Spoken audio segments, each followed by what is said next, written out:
A música eletrônica está de luto. A gente perdeu um dos seus verdadeiros arquitetos. Hoje, aqui no Opa News BR, a gente vai além da notícia do falecimento de Dave Ball, para entender como ele não só fez parte do Soft Cell, mas na real ajudou a construir a trilha sonora de toda uma geração. A história dele é, em muitos aspectos, a própria história do synthpop.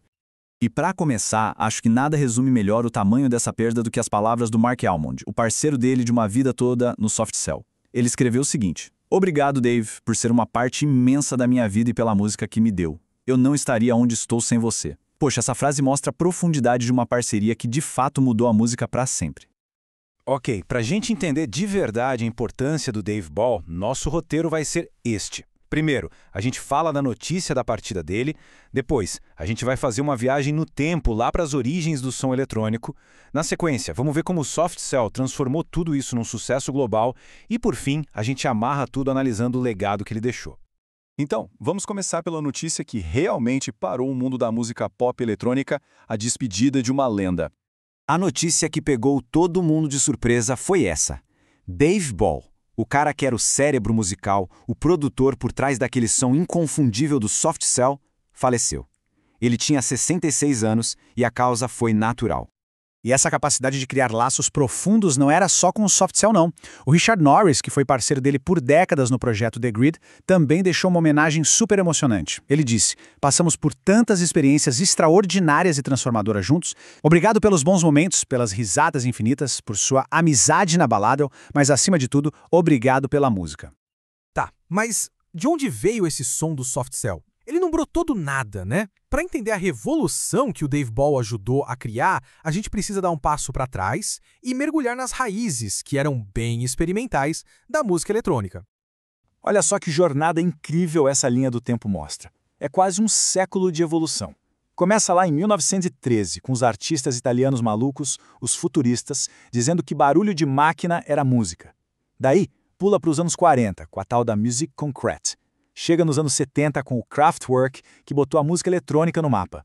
E finalmente, em 1981, o Soft Cell pega tudo isso e, BUM!, leva para o topo das paradas do mundo todo.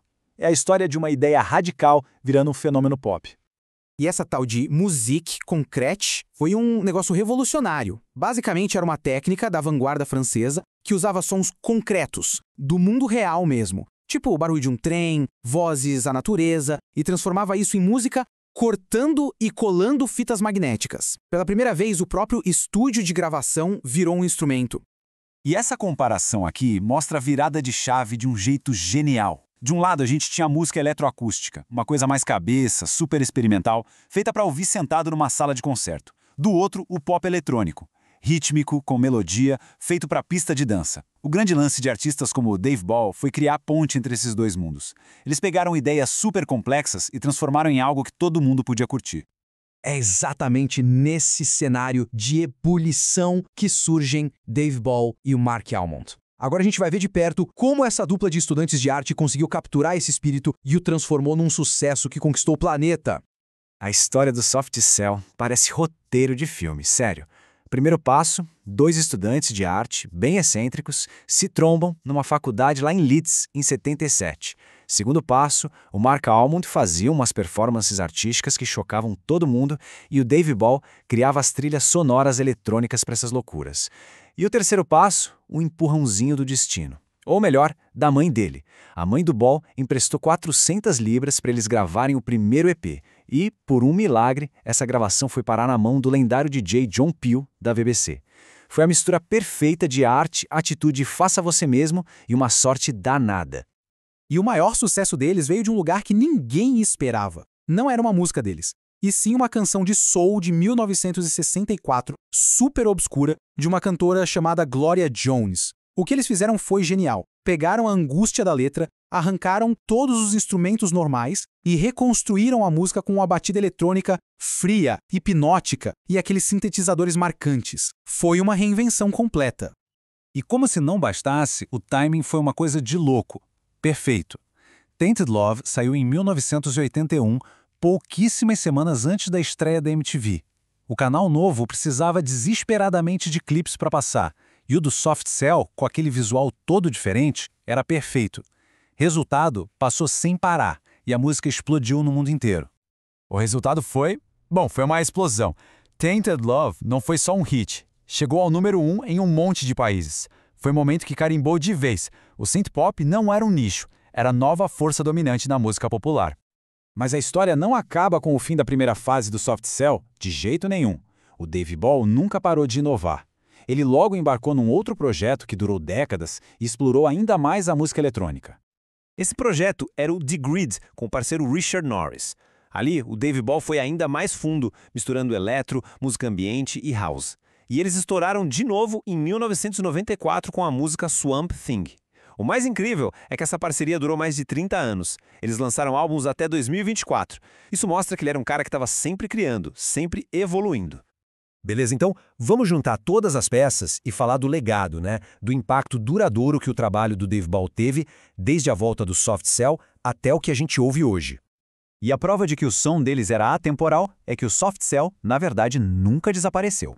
A dupla voltou na ativa nos anos 2000, lançou álbuns novos e fez shows até 2024, conquistando não só os fãs antigos, mas uma geração inteiramente nova. E para fechar, tem um detalhe que é muito comovente. O Mark Almond revelou que eles tinham acabado de finalizar um álbum novo do Soft Cell. Ele disse: encontro algum consolo em saber que ele ouviu o álbum finalizado e achou que era um grande trabalho. A música de Dave está melhor do que nunca. Quer dizer, o gênio criativo dele estava todo vapor até o fim e a gente ainda tem música nova dele para ouvir.